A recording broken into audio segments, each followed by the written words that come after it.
AKTU के exams के लिए अभी भी YouTube के रैंडम वीडियोस देख रहे हो?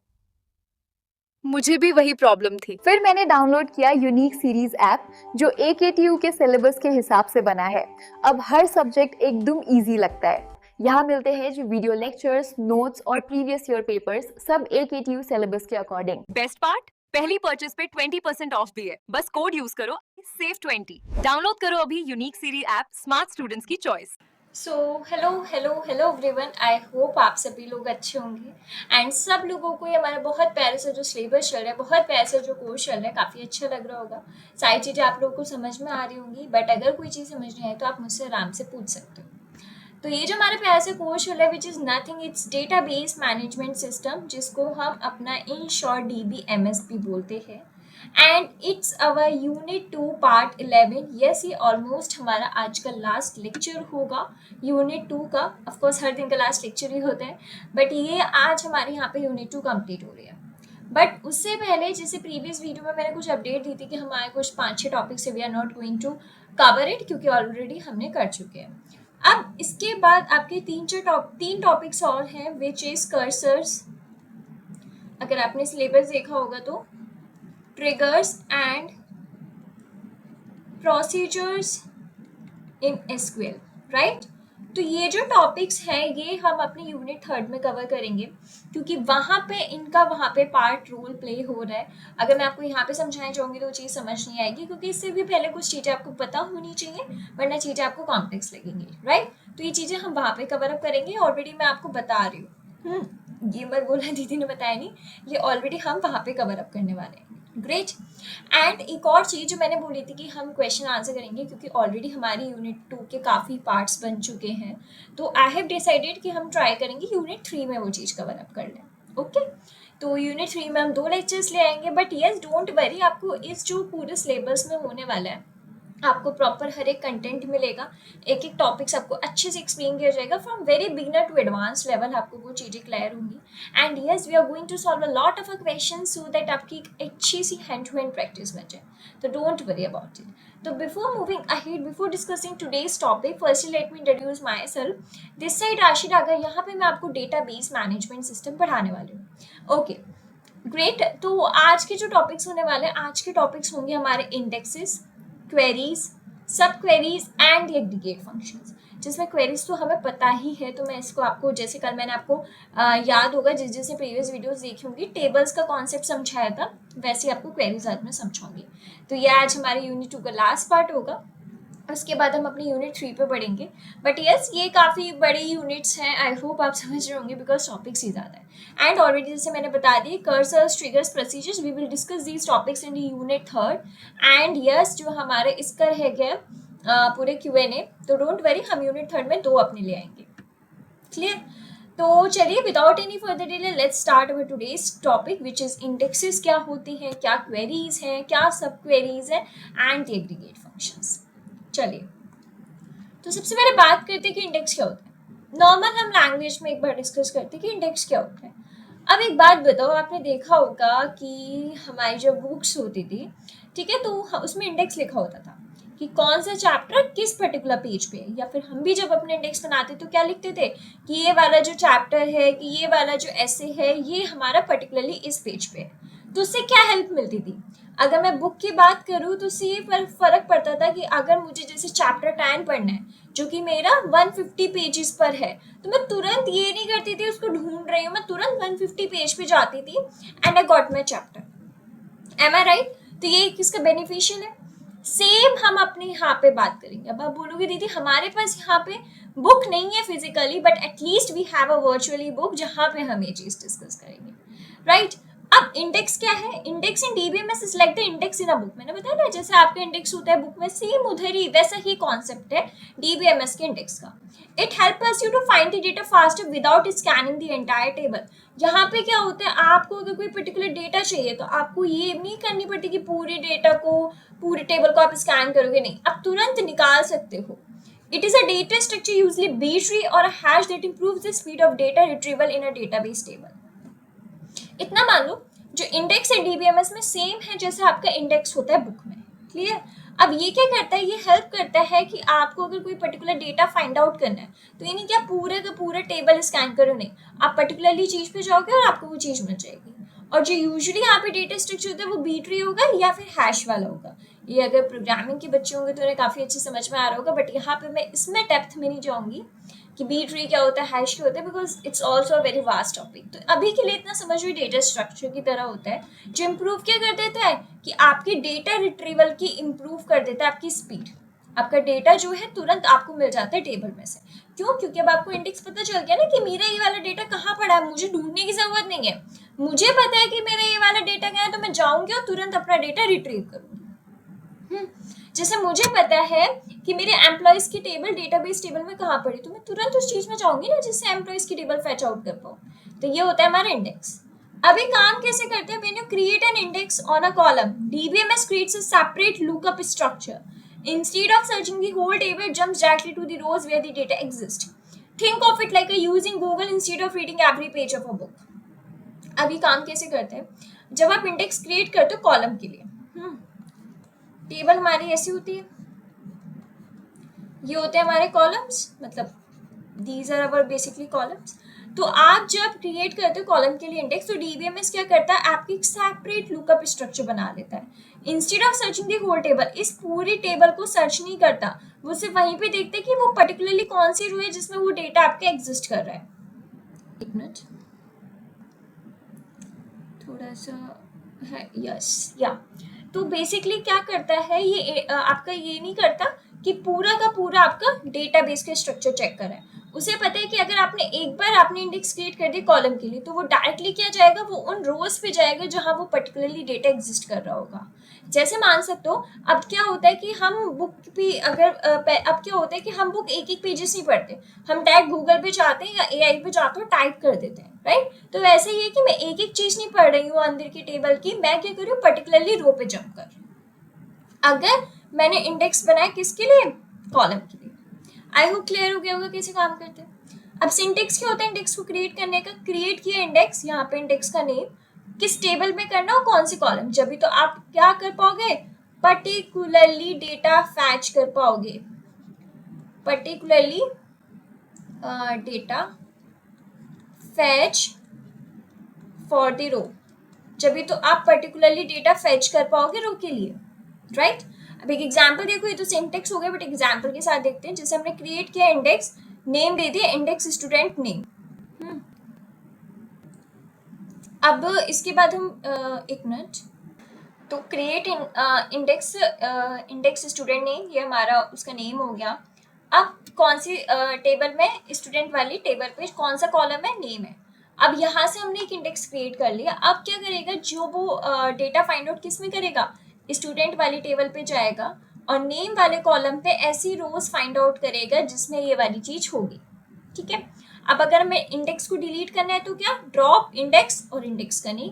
Note, in some DBMS like MySQL the syntax can vary slightly. देखो ये तो आपको पता ही है, अलग अलग हमारे पास डीबीएमएस है तो उनके लिए अलग अलग सिंटेक्स होता है, बट जो ओवरऑल सिनेरियो है, जो काम कैसे करेगा वो सेम ही रहेगा, ओके। अब इंडेक्स के एडवांटेजेस क्या है, first, faster searches, speed up select queries, बहुत जल्दी सेलेक्ट क्वेरीज स्पीड अप हो जाती है, क्योंकि अब आपको पूरे टेबल स्ट्रक्चर में फाइंड आउट करने की जरूरत नहीं है। अब आपने क्या किया, उसमें से पर्टिकुलर कॉलम पे इंडेक्स लगा दिया, अब आपको सिर्फ रोज फाइंड आउट करनी है। तो जो हमारी स्पीड अप है सेलेक्ट क्वेरीज की, जो हम सेलेक्ट करते हैं तो वो क्या हो गई, तेज हो गई। Efficient sortings helps in order by and the group by, आप आराम से उसको सॉर्ट कर सकते हो, क्योंकि आपको पता है ऑर्डर बाय क्या करता है, ऑर्डर्स में अरेंज कर देता है। किस ऑर्डर में, या तो आपका किस में होगा, असेंडिंग में होगा, या आपका किस में होगा, डिसेंडिंग में। और ग्रुप बाय क्या करता है, आपके जो पर्टिकुलरली एलिमेंट्स होते हैं उनको क्या कर देता है, ग्रुप कर देता है एक जैसों को एक साथ, राइट। तो ये हेल्प करता है सॉर्टिंग में भी also. Third, quick filtering improve where clause performance. आपको पता है वेयर किस लिए यूज होता है, कंडीशन के लिए यूज होता है, तो फिल्टरिंग भी आपकी काफी इंप्रूवमेंट हो जाती है। Better join performance, faster lookups when joining tables, जब टेबल्स ज्वाइन हो रही होती है तो पता चल जाता है अच्छा ये वाला कंटेंट ऐसे, तो आराम से ज्वाइन हो जाते हैं। अब इसी के कुछ डिसएडवांटेजेस भी है, slower insert, update and delete, extra time to update indexes, बहुत टाइम लगता है इसको अपडेट होने में, बहुत स्लो है। अगर हमें कोई न्यू डेटा इंसर्ट कराना है या कुछ भी आपको अपडेट कराना है या आपको कुछ डेटा डिलीट करवाना है, तो उन सब चीज़ों में वो एक्स्ट्रा टाइम लेता है।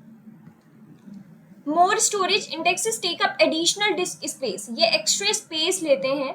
To many indexes bad may hurt performance rather than improve it, अगर बहुत ज़्यादा इंडेक्सेस है ना तो आपकी परफॉर्मेंस ना सिर्फ और सिर्फ गिर जाएगी, उठेगी नहीं, सिर्फ और सिर्फ गिर जाएगी। तो ज़्यादा इंडेक्स होनी भी अच्छी बात नहीं, कम इंडेक्स हो और हेल्पफुल वाले हो। अब आपकी कुछ टाइप्स भी होती हैं इंडेक्स के। फर्स्ट है primary index, automatically created on the primary की कॉलम। अब आपको पता है प्राइमरी की कॉलम कौन सा होता है, तो ये उसी पे क्रिएट हो जाता है आपका primary index. Unique index, ensure all values in the columns are unique, जो कॉलम्स में सारी वैल्यूज हैं वो कैसी हो, यूनिक हूँ। Clustered index, rearrange the physical order of data in the table, आपका जो टेबल में डेटा है उसको रीअरेंज कर देना, आगे पीछे कर देना। Non clustered index creates a separate structure, data remains in original order. Non clustered में क्या होता है, आपका एक अलग ही स्ट्रक्चर बन जाता है, जो ऑलरेडी डेटा जिस फॉर्मेट में होता है वो उसी फॉर्मेट में रहता है, फिर चेंज नहीं होता। चेंज किस में होता है, सिर्फ और सिर्फ क्लस्टर्ड इंडेक्स में, क्लस्टर्ड इंडेक्स में। नेक्स्ट है कंपोसाइट इंडेक्स, इन इंडेक्स और मल्टीपल कॉलम्स, बहुत ज्यादा कॉलम्स होंगे तो उनको कंपोसाइट इंडेक्स बोलते हैं। Bitmap index uses bits good for columns with low distinct values like gender, bits में यूज किया जाता है, मतलब 0 या 1 यानी कि कंडीशंस लगती हैं उन कॉलम्स के लिए अच्छे जिनके सिर्फ हाँ और नो में जवाब होता है, जैसे कि जेंडर, जेंडर फीमेल होगा या मेल होगा, तो ये ऑप्शंस हैं। नेक्स्ट है function based index, index result of a function और द एक्सप्रेशन, जो फंक्शन या एक्सप्रेशन का रिजल्ट है वो यहाँ पे चीज शो होती है। तो कुछ टाइप्स ऑफ इंडेक्सेस हैं, आपको इसके बारे में पता होनी चाहिए एटलीस्ट। मैं ये बोलूँगी प्रैक्टिकल नॉलेज तो नहीं, सिर्फ और सिर्फ थियोरिटिकल नॉलेज भी इसके लिए इनफ है, थियोरिटिकल नॉलेज भी इनफ है, बट यस आइडिया होना चाहिए, ठीक है। अब इसके कुछ यूज केसेस देख लेते हैं, एग्जांपल जैसे student table has 10,000 rows and you often search by roll number, an index on that column will make this search much faster. आपके पास एक रोल नंबर वाला कॉलम है, अगर आपके पास अब उसको मैनुअली, आपके पास कितनी रोज है, 10,000 रोज है, सर्च करने जाओगे बहुत टाइम लग जाएगा, बट अगर आपने इसी रो में इंडेक्स कर रखा है, इंडेक्स लगा रखा है, तो क्वेरी आपकी सर्च करने में आसानी हो जाएगी, ठीक है। तो यहाँ पे खत्म होता है हमारा इंडेक्स वाला टॉपिक। ओके, आई होप आपको इंडेक्सेस समझ में आ गए होंगे, कोई डाउट नहीं होगा। किसी को भी डाउट हो तो आप मुझसे आराम से पूछ सकते हो, बहुत छोटी चीज़ है, समझ आ गई होगी। मुश्किल से 10 मिनट्स में ये इंडेक्स टॉपिक कंप्लीट हो गया।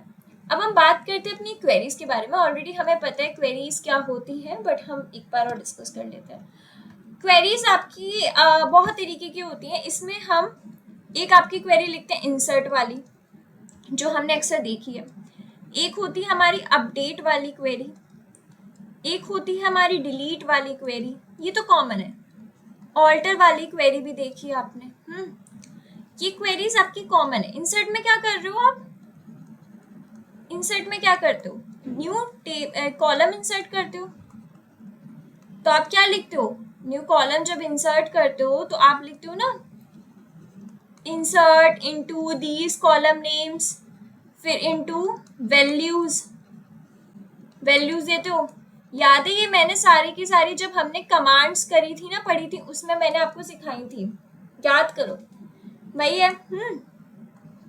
अपडेट में क्या करते हो, आप क्वेरी को अपडेट कर देते हो, जो नेम होता है कि अपडेट कर दो हमारा, ये नेम रख दो एज इस नेम के बदले, राइट।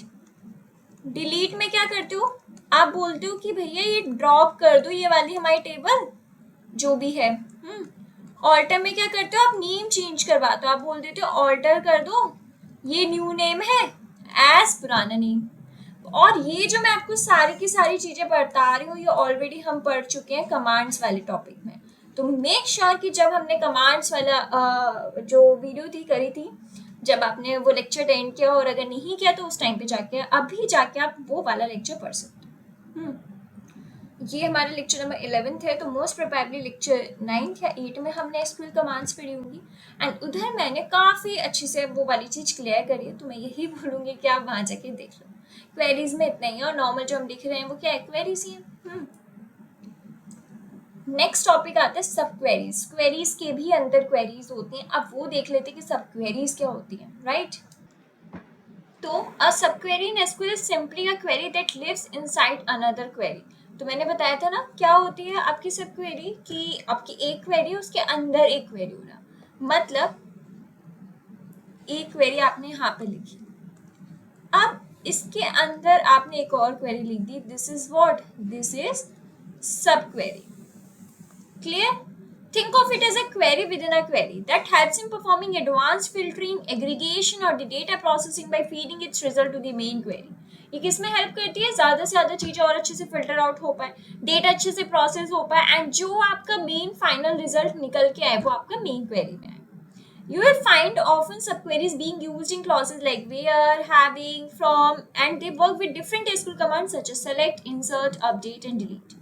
आप मोस्टली सबक्वेरीज किस क्लॉसेज में यूज होते हुए देखोगे, वेयर जो आपको पता है कंडीशन में किया जाता है, हैविंग, फ्रॉम किसके साथ, सेलेक्ट के साथ यूज हो सकती है, इंसर्ट के साथ यूज हो सकती है आपकी, अपडेट के साथ यूज हो सकती है, और डिलीट के साथ. तो ये क्या है, ये आपकी कुछ सब क्वेरीज के क्लॉसेज हैं जिसमें ये चीजें आपकी सब क्वेरीज यूज हो सकती है.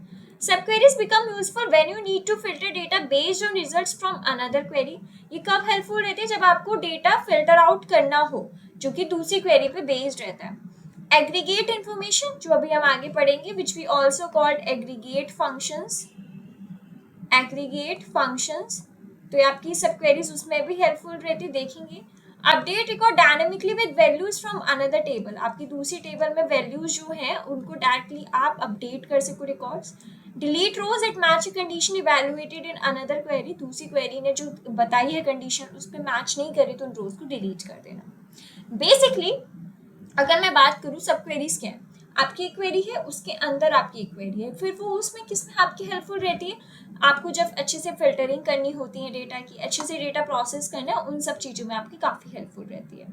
सिंटेक्स क्या होता है generally, although the exact syntax can vary depending on the database, a common structure look like. देखो वही है, सिंटेक्स आपके डिपेंड करेगा on the type of database you are using. MySQL use करो तो अलग होगा, एसक्यूएल यूज करो तो अलग होगा, ओरेकल यूज कर रहे हो तो अलग होगा, तो वो चीज डिफर करती है. बट बेसिक स्ट्रक्चर क्या है, सेलेक्ट कॉलम नेम, कौन से कॉलम पे लगाना है, कौन सी टेबल पे लगाना है, वेयर कॉलम नेम, कहाँ पे कंडीशन लगानी है ऑपरेटर पे, select column name from table name where condition. देख रहे हो, ये आपकी थी फर्स्ट क्वेरी और यहाँ पे आपके आगे सेकंड क्वेरी. तो क्या मैं इसको बोल सकती हूँ क्या ये मेरी सब क्वेरी है, यस, क्वेरी के अंदर क्वेरी. अब की फीचर्स क्या है सब क्वेरी के, nested execution, the inner query runs first and its output is passed to the outer query. ये बहुत ज्यादा इंपॉर्टेंट चीज है. देखो आपकी क्वेरी नंबर 1 ये थी, राइट, इसके अंदर क्वेरी 2 आ गई, सबसे पहले कौन सी रन करेगी, दिस क्वेरी 2 रन करेगी, और जो इसका आउटपुट होगा वो किसको पास होगा, क्वेरी 1 को. फिर इन दोनों का जो मिला के आउटपुट होगा वो होगा आपका फाइनल आउटपुट. सबसे पहले कौन रन करती है, अंदर वाली क्वेरी, ठीक है, और जो उसका आउटपुट होता है वो किसको पास हो जाता है, बाहर वाली क्वेरी को. ऑलवेज रैप सब क्वेरीज इनसाइड दिस. हम हमेशा अपनी सब क्वेरीज को इसके अंदर करते हैं, जैसे आपने देखा भी होगा इसके अंदर हमने अपनी सब क्वेरी को करा. तो ये क्या है हमारी, ये हमारी है सब query. Clear. Operator they can be combined with operators like this and more. Single versus multiple results of subquery might return one value or the multiple values and the outer query must handle them accordingly. अब इसका जो result होता है सब query का, एक तो देखो हो सकता है कि सिर्फ एक ही सिंगल क्वेरी आपका वैल्यू है, या हो सकते हैं मल्टीपल भी है, तो वो किसको संभालनी है, वो बाहर वाली क्वेरी को संभालनी है. Clear. Common places to use subqueries, common जगह आप जहाँ सब क्वेरीज को यूज कर सकते हो, मैंने बताया ना ये क्लॉजेस में होती ही होती हैं. वेयर क्लॉज में filter rows based on the results from the subquery, आपकी रोज को फिल्टर आउट करना कंडीशन के बेस्ड पे. From clause use a subquery result as a temporary table for further operations. आपके जो सब query का रिजल्ट आया उनको आगे जो फर्दर ऑपरेशंस होंगी टेम्पररी उसको यूज करना. Having clause apply conditions to aggregate data return by grouping operations. अब जब आपका डेटा ग्रुप हो गया, उस ग्रुप डेटा पे कंडीशन लगाने का काम कौन करता है, आपका हैविंग. तो उसी पे आपकी सब क्वेरी लगाना। तो यहाँ पे आपकी बहुत कॉमन होती है तीन, जहां कौन कौन सी, वेयर, फ्रॉम एंड हैविंग, ये तीन कॉमन है जहां आपकी सब क्वेरीज यूज्ड होती है। क्लियर? नेक्स्ट हम बढ़ते हैं अपने टाइप ऑफ एसक्यूएल सब क्वेरीज। अब एक बार हम टाइप्स भी देख लें। पहला आता है single row sub query, produces exactly one value as result, मतलब one row. Often paired with comparison operators, example finding the employee with the highest salary, उस एम्प्लॉय को फाइंड आउट करना है जिसकी हाईएस्ट सैलरी है, तो ऑफ कोर्स एक ही रो का रिजल्ट आएगा। तो आपकी सिंगल रो सब क्वेरी क्या रिजल्ट देती है, सिर्फ सिंगल आपके रो देती है। और कभी कभी किसके साथ पेयर्ड होते हैं, दीज कंपैरिजन ऑपरेटर्स के साथ भी पेयर्ड होते हैं। नेक्स्ट आता है मल्टी रो sub query, return multiple values और rows, works with in operators like in, any, all, listing product sold by any supplier located in a specific country. तो यहाँ पे क्या आ जाएगी, अब प्रोडक्ट्स की लिस्ट आ जाएगी। तो यहाँ पे क्या होंगे, हो सकता है एक ही प्रोडक्ट हो, या हो सकता है मल्टीपल प्रोडक्ट्स हो, तो ये चीज डिपेंड करती है। तो इसमें आपके ये वाले ऑपरेटर्स यूज्ड होंगे। थोड़ी थोड़ी चीजें आपको देखो याद करनी पड़ेगी। Correlated subquery references columns from the outer query inside the subquery. It is evaluated once for every row of the outer query, getting all customers whose purchase amount is above their own average order value. Correlated क्या होता है, एक दूसरे से interconnected, एक दूसरे से interconnected। जैसे reference column from the outer query, जो आपकी आउटर क्वेरी होती है उससे रेफरेंस ले लेना इनसाइड क्वेरी के लिए, हमेशा ये एक ही बार इवैल्यूएट की जाती है। फॉर एग्जांपल आपको वो सारे के सारे कस्टमर्स चाहिए जिनका अभी का परचेस अमाउंट खुद के एवरेज ऑर्डर से ज्यादा हुआ है, तो ऑफ कोर्स ये वाला क्या होगा, आपकी आउटर क्वेरी होगी। तो आपने क्या लिया, एक रेफरेंस लिया ना कि भैया वो वाले सारे कस्टमर्स दो जिनका खुद का ही एवरेज ऑर्डर वैल्यू से ज्यादा आ जाए। तो कोरिलेटेड में क्या, आपको एक दूसरे से इंटरकनेक्टेड होना पड़ता है। Clear? Non-correlated subquery runs independently without using columns from the outer query. नाम से ही पता चल रहा है कि यहाँ पे ये खुद इंडिपेंडेंट है, इन्हें किसी चीज की जरूरत नहीं है, ये खुद ही अपने आप को रन करते हैं, बाहर की क्वेरी के कोई कॉलम्स नहीं लेते। The subquery result is computed first and then the outer query used it. जो अंदर की क्वेरी होती है सबसे पहले उसको कंप्यूट किया जाता है, फिर उसके रिजल्ट को आउटर क्वेरी यूज करती है। For example, fetching employees whose salary is above the company's overall average salary. अब आपको वो एम्प्लॉयज चाहिए जिनकी सैलरी कंपनी के ओवरऑल एवरेज सैलरी से ज्यादा है, तो सबसे पहले आप ओवरऑल एवरेज सैलरी कंप्यूट करोगे, फिर ही तो वो सैलरी निकाल पाओगे जो कंपनी के ओवरऑल सैलरी से ज्यादा है उन एम्प्लॉयज की लिस्ट। तो नॉन कोरिलेटेड क्या है, इंडिपेंडेंट है, इन्हें किसी की जरूरत नहीं है। क्लियर? रुको ज़रा, अगर आपको ये सीरीज़ पसंद आ रही है तो जल्दी से जाइए यूनिक सीरीज़ का ऐप डाउनलोड करिए, लिंक आपको डिस्क्रिप्शन में मिल जाएगा।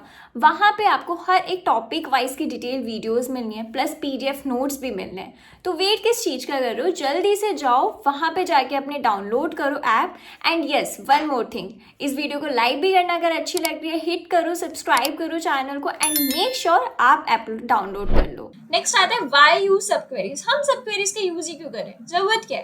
सब query simplify complex database operations by breaking them into smaller logical steps.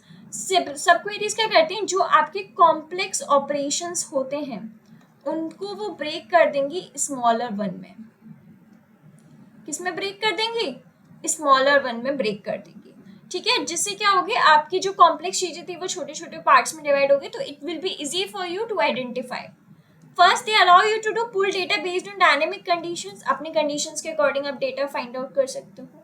Perform advanced filtering and aggregation. आप advanced filtering वाला concept लगा सकते हो। Advanced आप data processing वाला concept लगा सकते हो। Am I right? Next, make select, update, delete और insert queries more precise.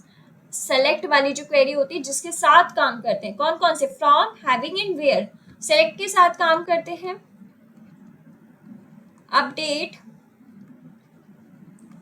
Delete और इंसर्ट, इनके साथ काम करना और क्या हो जाए, और प्रिसाइज हो जाए। क्लियर? अब इसलिए हमें क्या है, सब क्वेरीज की नीड है। एग्जाम्पल ऑफ यूजिंग एसक्यूएल सब क्वेरीज। अब एक एग्जाम्पल देख लेते। दीदी बहुत आपने थ्योरी दे दी, अब एग्जाम्पल देते। These examples showcase how subqueries can be used for various operations like selecting, updating, deleting, or inserting data, providing insights into their syntax and their functionality. तो एग्जाम्पल शो करते हैं कि कैसे आपकी सब क्वेरीज यूज होती हैं उन ऑपरेशंस के लिए, किसके लिए, सेलेक्ट के लिए, अपडेट के लिए, डिलीट के लिए, इंसर्ट के लिए, जिससे उनके जो सिंटेक्स और फंक्शनैलिटी पे क्या चेंज आता है. दो these examples we will understand the flexibility and importance of subqueries in simplifying complex database tasks. तो हम इन एग्जाम्पल से देखेंगे कि सबक्वेरीज कैसे अपने कॉम्प्लेक्स टास्क को छोटे छोटे काम में तोड़ती हैं. जैसे मान लो आपके पास दो टेबल्स, एक है डेटाबेस टेबल, एक है स्टूडेंट टेबल, राइट. एग्जाम्पल है सबक्वेरी इन वेयर क्लॉज. सबसे पहले हम वेयर क्लॉज का देखेंगे एंड आपका जो सबक्वेरी होगा हैविंग से और फ्रॉम से, these all are homework for you. आप फाइंड आउट करना क्या डिफरेंस हुआ, क्योंकि ऑलरेडी मैं आपको बता चुकी हूँ कि हैविंग क्लॉज कैसे काम करता है, फ्रॉम क्लॉज बेसिक कैसे काम करता है, तो अब इतनी दिक्कत नहीं होनी चाहिए. अब ये मत चिल्लाना दीदी आपने हमें होमवर्क क्यों दे दी. देखो जब तक खुद से कुछ नहीं करोगे चीजें आपको याद नहीं होगी, याद नहीं, एक हैंड्स ऑन हैंड्स प्रैक्टिस नहीं होगी. क्लियर. अब इसमें क्या सब क्वेरी लगानी है. In this case, we will use a subquery to find all the roll numbers of students from section A in the students table. अब हमारे जो स्टूडेंट टेबल है, हमें इसमें से सारे के सारे उन बच्चों के रोल नंबर चाहिए जिनका सेक्शन क्या है, जिनका सेक्शन ए है. हमें पता है कौन कौन से रोल नंबर 104 एंड 102. सबक्वेरीज के थ्रू कैसे निकालेंगे. 104 का नेम है रवि एंड 102 का नेम है राज. ये हम कैसे निकालेंगे वो हम देखेंगे. The outer query will then use these roll numbers to fetch the name, location and phone number from the database table. तो ये जो outer query होगी वो क्या करेगी, इन roll numbers का यूज करेगी उनके नेम फाइंड आउट करने के लिए, उनका रोल नंबर तो हमें पता ही है, उनकी लोकेशन एंड उनका फोन नंबर, ये फाइंड आउट करेगी. तो हमें सबसे पहले इनर क्वेरी चलानी होगी, जब जाके हम आउटर क्वेरी पे काम कर पाएंगे, राइट. तो select name, location, phone number from database. तो हमने बोल दिया कि हमें ये आउटर क्वेरी में क्या क्या चाहिए, नेम चाहिए, लोकेशन चाहिए, फोन नंबर चाहिए. कौन सी टेबल से, डेटाबेस टेबल से. अब हम इनर क्वेरी लगा रहे वेयर रोल नंबर, जहां पे रोल नंबर आपका क्या होना चाहिए, सेलेक्ट करूँ रोल नंबर्स को from students where section is A. अब ये जो ब्रैकेट्स में लिखी गई ये क्या हो गई हमारी इनर क्वेरी, एंड ये क्या हो गई हमारी आउटर क्वेरी. तो इसने हमें वो दो बच्चों के नाम दे दिए, लोकेशन और फोन नंबर दे दी. सबसे पहले क्या इनर क्वेरी कंप्यूट हुई होगी, इसका जो रिजल्ट आया होगा इसके रिजल्ट ने आउटर क्वेरी को यूज किया, फिर इन दोनों का मिलके हमारा फाइनल आउटपुट आया. क्लियर. आई होप आपको सब क्वेरीज क्लियर हो गई होंगी. अब मैं जैसे बताया था यहाँ पे आपको हैविंग और फ्रॉम से आप होमवर्क में करके लाओगे. क्लियर. ओके. तो इन्होंने कैसे काम किया ये भी देख लो. Get all roll number of students in section A and full details from database table where the roll number matches any of these found in the inner query, जो आपको पता है. तो यहाँ पे हमारा सब क्वेरीज वाला भी टॉपिक क्लियर होता है और जो हमारा क्वेरीज वाला था वो भी. आई होप सब बच्चों को क्लियर हो गया होगा, कोई भी डाउट नहीं होगा. बट अगर कोई डाउट है तो आप पूछ सकते हो आराम से. क्लियर. नेक्स्ट पढ़ते हैं SQL which is aggregate functions. Last topic है हमारी यूनिट 2 का. देखते क्या होता है. Aggregate functions SQL designed to perform calculations over a set of rows and produce a single summarized value. ये क्या होते हैं एग्रीगेट फंक्शंस, आपकी कुछ कैलकुलेशंस परफॉर्म करते हैं किस पे, रोज पर, जिससे कि आपको एक समराइज्ड वैल्यू मिल पाए, जिससे कि आपको एक क्या मिल पाए, समराइज्ड वैल्यू मिल पाए, एक सिंगल वैल्यू मिल पाए. अगर मैं बोलूं एक सिंगल वैल्यू मिल पाए, ठीक है. तो एग्रीगेट फंक्शंस क्या है, कुछ हम कैलकुलेशंस इस पे करते हैं, कुछ हम करते हैं कुछ पर्टिकुलर सेट ऑफ रोज पे, जिससे कि हमें एक सिंगल समराइज्ड वैल्यू मिल जाए. They are especially handy for task like summarizing large data sets, generating reports और एनालाइज ग्रुप इंफॉर्मेशन. ये किस लिए ज्यादा हेल्पफुल रहते हैं, जब हमें बहुत बहुत बड़े डेटा सेट्स के साथ काम करना है, जनरेट करनी है रिपोर्ट्स या एनालाइज करनी है ग्रुप की इंफॉर्मेशन, तो हम वो नहीं कर सकते, उसमें हमारे एग्रीगेट फंक्शंस काम आते हैं. कुछ ऑलरेडी हमारे ये समझ लो प्री डिफाइंड फंक्शंस होते हैं जिसको हम यूज करते हैं अपने टास्क को इजी बनाने के लिए. इन शॉर्ट अगर मैं अपनी लैंग्वेज में बोलूं, these are some predefined functions. These are some predefined functions which I used to make my task easier. To make my task easier. Clear? These functions are commonly paired with group by clause to generate summaries for each group in a table. ये जो functions होते हैं commonly group by के साथ pair up हो जाते हैं जिससे कि वो summaries create कर पाए, generate कर पाए. कुछ हमारे most popular aggregate functions हैं. count, आपको पता है क्या करते हैं, count करती है particular चीज. sum, दो नंबर को add करते हैं. average निकालते हैं दो नंबर का. minimum value and maximum value. अब इससे पता चल रहा होगा ये हमारे टास्क को कितना इजी बना देते हैं. क्लियर हो रहा है कि नहीं हो रहा, बनाते हैं कि नहीं बनाते. आई होप आपको चीजें क्लियर हो रही होंगी, कोई डाउट्स नहीं होंगे. राइट, अब हम इसके कुछ कैरेक्टरिस्टिक्स देख लेते हैं. Works on multiple row, they take a set of rows as input and return a single calculate value. बहुत सारी सेट ऑफ रोज ले लेती बट एक सिंगल आपको कैलकुलेटेड वैल्यू मिलती है. तो इससे हम क्या पता लगा सकते हैं कि वर्क ऑन मल्टीपल रोज, ये मल्टीपल रोज पे काम करते हैं. Clear? Null handling, most aggregate functions skip null values except the count which includes them in the count. जो मोस्टली एग्रीगेट फंक्शंस होते हैं नल वैल्यूज को स्किप कर देते हैं बट सिर्फ काउंट करते हैं क्योंकि उसको काउंट करनी है. Often use with group by, group by के साथ यूज होते हैं टू परफॉर्म द कैलकुलेशंस पर group of data rather than the entire table. पूरे की पूरे टेबल के ग्रुप परफॉर्म क्या करना है कैलकुलेशन से, इसलिए वो ग्रुप बना लेते हैं जिससे वो ऊपर कैलकुलेशंस कर पाए. Can be combined with other clauses, you can use them with having, order by, other school clause for filtering और सॉर्टिंग एग्रीगेट रिजल्ट्स. इनको आप अलग क्लॉसेस के साथ भी यूज कर सकते हो जिससे कि आप आराम से अपना डेटा फिल्टर आउट कर पाओ, प्रॉपर एक मीनिंगफुल टास्क निकाल पाओ. तो ये कुछ कैरेक्टरिस्टिक्स हैं. कॉमन एग्रीगेट फंक्शंस हम देखेंगे. सबसे पहले काउंट, जो हमारी रोज को काउंट करता है. The count function returns एक minute, yeah, the count function returns the number of rows that match a specific condition. तो count क्या करता है, आपने जो पर्टिकुलर कंडीशन दे रखी होगी उस कंडीशन पे जो जो नंबर ऑफ रोज मैच कर दें, तो यानी कि मतलब ये आपकी नंबर ऑफ रोज है बहुत सारी, जिन जिन इन कंडीशंस को पास कर लिया वो तो यहाँ पे आपकी क्या हो जाएंगी, काउंट वो दे देगा. इन शॉर्ट आपने एक कंडीशन बैठाई, बहुत सारी रोज थी, जिन जिन ने उन कंडीशन को पार कर लिया वो आपको रिटर्न करके देगा काउंट. सिंटेक्स क्या होता है, सेलेक्ट करो काउंट, किस पे आपको लगवाना है, कॉलम नेम पे, कौन सी टेबल है और कंडीशन क्या है, क्योंकि इसी कंडीशन के बेस पे तो वो चेक करेगा कि जो आपका काउंट है कि कितनी काउंट देने हैं रोज का. जैसे for example count the number of students in section A, आपको वो स्टूडेंट्स फाइंड आउट करने जिनका सेक्शन ए है. तो आपने क्या करा, सेलेक्ट काउंट स्ट्रिंग ऑपरेटर, मतलब सारे के सारे काउंट चेक करने हैं किसमें, टोटल स्टूडेंट्स में, कॉलम में, स्टूडेंट टेबल में जिनका सेक्शन ए है. तो अब वो क्या करेगा, वो कंडीशन चेक करेगा सबसे पहले कौन कौन बच्चों का सेक्शन ए है इन टोटल स्टूडेंट्स में, और जिनका आ रहा होगा उनके आपके रोज रिटर्न करके दे देगा. आउटपुट आया 5. ठीक है, अब काउंट क्या करते हैं, count all rows including those with null values, जिनकी वैल्यूज भी नहीं हो उनको भी काउंट करना है, क्योंकि ऑलरेडी आप पढ़ चुके हो क्वेरीज वाले में. तो इसका मतलब क्या होता था, ऑल. राइट, कॉलम नेम तो पर्टिकुलरली आप कॉलम में फाइंड आउट कर रहे हो, इसमें नॉन नल वैल्यूज नहीं होंगी काउंट. ठीक है. सेकेंड है sum, which means total calculate करना है. The sum function is used to get the total of all the numeric values in a column ignoring any null entries. आपको null entries को भी इग्नोर नहीं करना, सारे की सारे आपको न्यूमेरिक वैल्यूज काउंट करके देनी है. सिंटेक्स सम, क्यों कौन से कॉलम में करवाना है बस वो. Adds up all the non values in the specific column, सारी की सारी नॉन नल वैल्यूज भी ऐड करनी है. Can also be combined with distinct to some only unique values. ये combined हो सकते distinct, जो यानी कि unique values देता था. याद करो हमने distinct पढ़ा है, याद करो. जैसे example total of all salaries, तो हमने select किया, sum करना है, कौन से कॉलम में, सैलरी वाले कॉलम में किसका as total सैलरी देनी है हमें. ठीक है, और कौन सी टेबल है, एम्प्लॉय. अब या फिर हमें डिस्टिंक्ट मतलब सिर्फ हमें यूनिक सैलरी चाहिए, तो हम क्या करेंगे, सेलेक्ट सम डिस्टिंक्ट सैलरी. अब डिस्टिंक्ट से उसको पता चल जाएगा अच्छा मुझे क्या करना है, मुझे सिर्फ यूनिक वाली देनी है. क्या नाम रखना है, डिस्टिंक्ट सैलरी सम, कौन सी टेबल में से, एम्प्लॉय टेबल में से.